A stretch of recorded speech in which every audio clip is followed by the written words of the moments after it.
Bienvenidos a Sydney.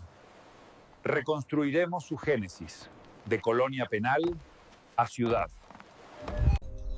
En 1788, una frágil colonia penal británica emergió aquí.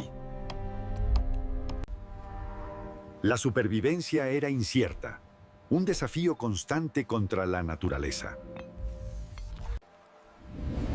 De frágil puesto a ciudad incipiente, la transformación es asombrosa.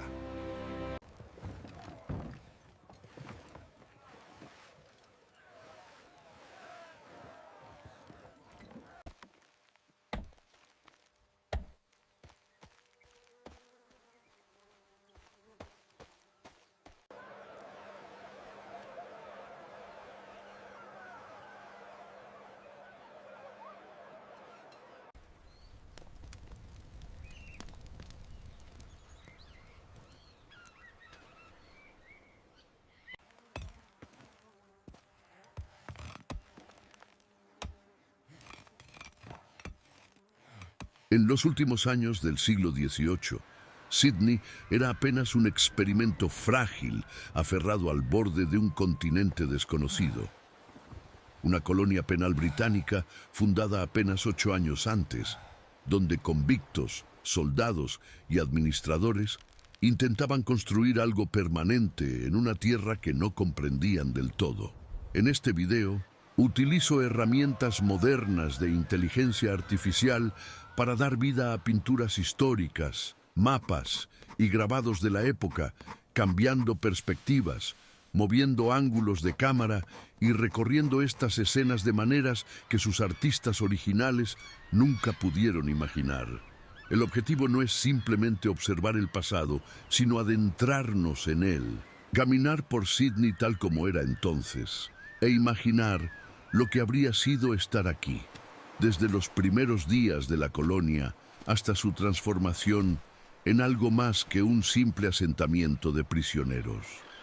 Y si permaneces hasta el final, compararemos estos mismos lugares con su apariencia actual para ver qué ha cambiado el tiempo y qué todavía permanece. Antes de poner los pies en la Sydney colonial, es útil entender cómo comenzó esta historia. Esta pintura representa la llegada de la primera flota a Botany Bay en enero de 1788.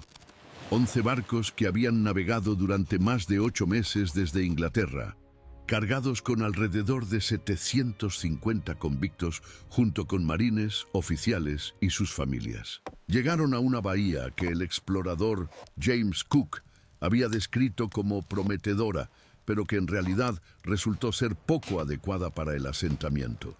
El suelo era arenoso, el agua dulce, escasa y la bahía demasiado abierta para proporcionar refugio seguro a los barcos. En cuestión de días, el gobernador Arthur Phillip tomó la decisión de trasladar toda la expedición hacia el norte a una ensenada que había avistado brevemente durante la exploración inicial. Esta escena muestra el momento en que la flota entró por primera vez en lo que Phillip llamaría Sydney Cove.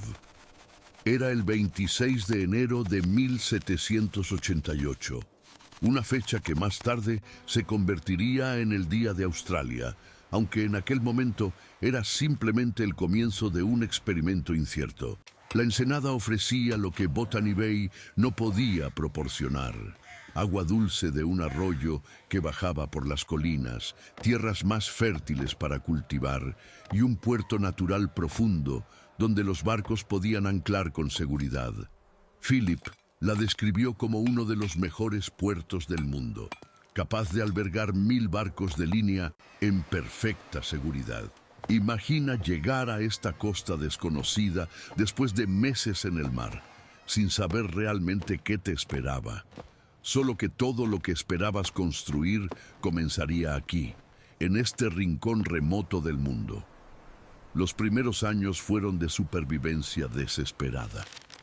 Esta imagen representa el campamento inicial en Sydney Cove durante los primeros meses de 1788. Las tiendas de lona se extendían entre los árboles de eucalipto, mientras convictos y marines por igual trabajaban para despejar la tierra. construir refugios básicos y establecer algún tipo de orden en este lugar extraño.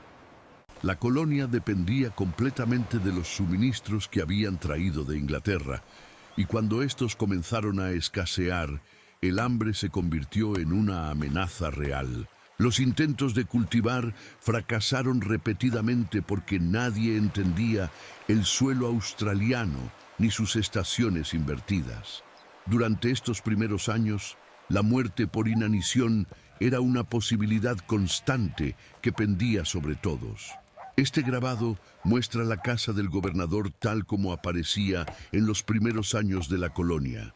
Era una estructura modesta de ladrillo y piedra, construida por manos convictas con materiales locales. Arthur Phillip vivía aquí mientras intentaba mantener unida una comunidad que no había elegido estar junta. Los convictos habían sido enviados por crímenes que iban desde el robo menor hasta delitos más graves. Los marines estaban resentidos por tener que servir como carceleros en lugar de soldados, y todos estaban a miles de kilómetros de todo lo que conocían. La casa del gobernador servía no solo como residencia, sino como el centro administrativo desde donde se tomaban las decisiones que determinaban quién comía, quién trabajaba y quién recibía castigo. Justo antes de avanzar hacia los años siguientes, quiero pausar aquí por un momento. Esta vista muestra Sydney Cove alrededor de 1790, apenas 2 años después de la fundación. Ya podemos ver los primeros signos de permanencia. Edificios de piedra reemplazando las tiendas, caminos rudimentarios conectando diferentes partes del asentamiento, muelles de madera extendiéndose hacia el agua. Pero también podemos ver cuán pequeño y vulnerable seguía siendo todo. El asentamiento entero cabía en lo que hoy sería unas pocas manzanas de la ciudad moderna. A la derecha, el arroyo que había atraído a Phillip a este lugar seguía fluyendo hacia el puerto, proporcionando el agua dulce que mantenía viva a la colonia. En aquel momento, probablemente se sentía como un día cualquiera, sin ninguna sensación de que en menos de una década, este lugar se transformaría de un campamento de supervivencia en algo que comenzaba a parecerse a una ciudad. Esta es la zona del muelle conocida como Circular Quay, en sus primeras formas. El corazón comercial de la colonia en desarrollo. Aquí es donde los barcos que llegaban de Inglaterra descargaban provisiones desesperadamente necesarias, donde los convictos recién llegados pisaban tierra australiana por primera vez, y donde la colonia hacía su primera impresión en aquellos que llegaban por mar. Los muelles de madera se extendían hacia las aguas del puerto, construidos por cuadrillas de convictos bajo la supervisión de marines. Cada barco que llegaba era un evento, no solo por los suministros que traía, sino por las noticias del mundo exterior, cartas de familias que muchos nunca volverían a ver, y a veces, rara vez, la noticia de un perdón que significaba que un convicto podía finalmente regresar a casa. Este grabado representa los almacenes del gobierno cerca del muelle, estructuras sólidas de piedra arenisca local, construidas para proteger los suministros que mantenían viva a la colonia.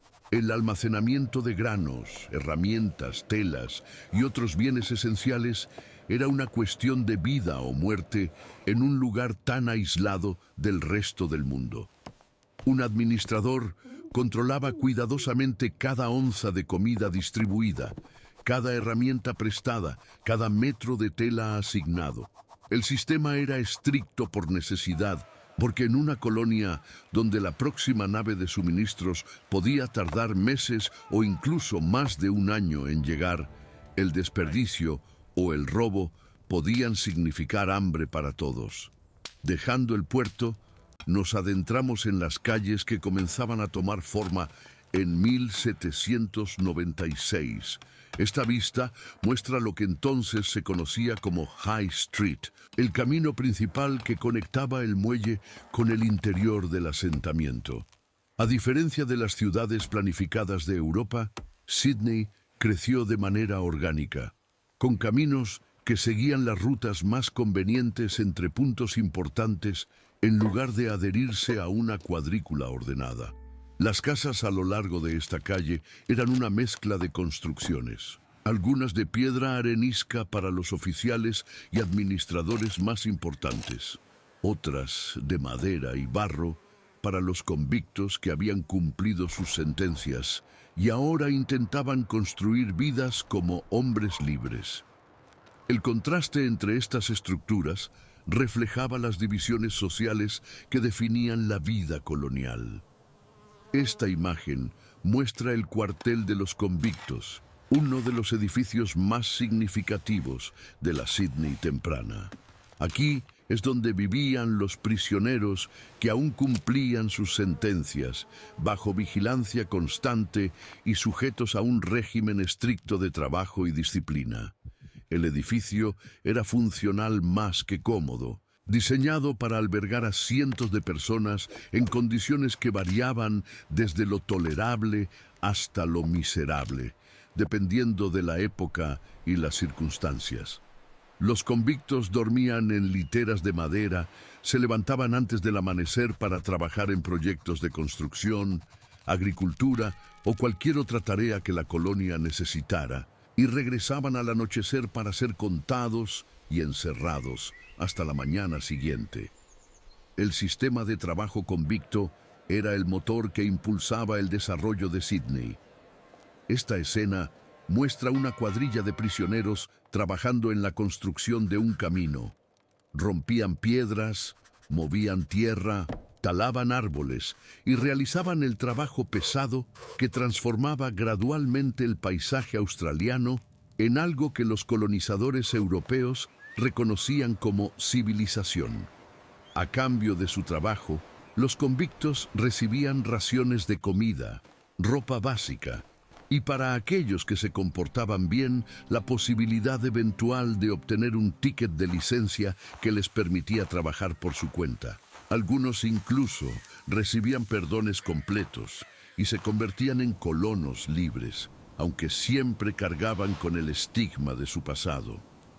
No puedo estar en la Sídney de esta época sin detenerme aquí. Esta pintura muestra el lugar donde se llevaban a cabo los castigos públicos. El triángulo de flagelación era una característica común de la vida colonial, un recordatorio constante del poder absoluto que las autoridades ejercían sobre los convictos. Los castigos podían ser brutales, cientos de latigazos por ofensas que iban desde el robo hasta la insubordinación. Estos espectáculos públicos servían como advertencia para todos los demás, una demostración de las consecuencias de desafiar el orden establecido. Mirando este lugar ahora, sabiendo lo que sabemos, es difícil no pensar en el sufrimiento humano que estas paredes presenciaron, en las vidas marcadas permanentemente por la violencia institucionalizada de la era colonial. Esta vista muestra la iglesia de St. Philip, la primera iglesia construida en Australia. Completada en 1793, representaba algo más que un lugar de culto. Era un símbolo de que la colonia aspiraba a ser algo permanente, algo civilizado según los estándares europeos de la época.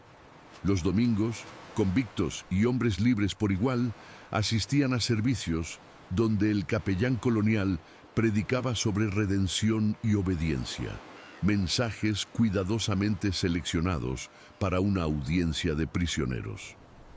La iglesia también servía como registro civil, documentando nacimientos, matrimonios y muertes en una tierra donde tales registros eran la única prueba de que una persona había existido. Más allá del asentamiento principal, esta imagen representa una de las granjas que comenzaban a establecerse en las afueras de Sídney. Para 1796, la colonia finalmente estaba aprendiendo a alimentarse a sí misma. Los primeros intentos de agricultura habían fracasado miserablemente porque los colonizadores no entendían el clima australiano ni las técnicas necesarias para cultivar esta tierra extraña. Pero gradualmente, a través de prueba y error, algunos comenzaron a tener éxito. Convictos que habían cumplido sus sentencias recibían pequeñas parcelas de tierra y la oportunidad de convertirse en granjeros. Algunos prosperaron, otros fracasaron, pero colectivamente estaban transformando la colonia de un campamento de prisioneros dependiente de suministros externos en algo que podía sostenerse por sí mismo. Esta escena muestra el Hospital General de Sydney, establecido para atender a los enfermos y heridos de la colonia. Las condiciones médicas eran primitivas según cualquier estándar, con cirujanos que trabajaban sin anestesia y con conocimientos limitados sobre las enfermedades tropicales y las condiciones únicas de Australia. El escorbuto, la disentería y las fiebres eran comunes, especialmente entre los convictos recién llegados que habían sobrevivido viajes de meses en condiciones terribles. El hospital era también donde terminaban aquellos que habían sido castigados demasiado severamente, sus espaldas destrozadas por el látigo, necesitando semanas o meses para recuperarse, si es que se recuperaban.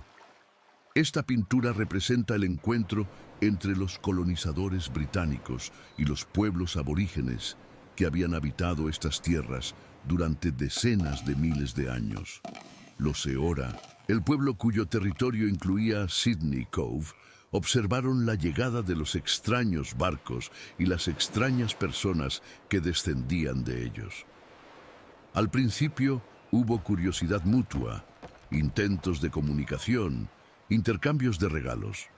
Pero a medida que la colonia crecía y ocupaba más tierra, a medida que las enfermedades europeas comenzaban a devastar a las poblaciones locales, las relaciones se deterioraron. Para 1796, los conflictos eran frecuentes, con violencia en ambos lados mientras dos mundos completamente diferentes chocaban en esta costa remota.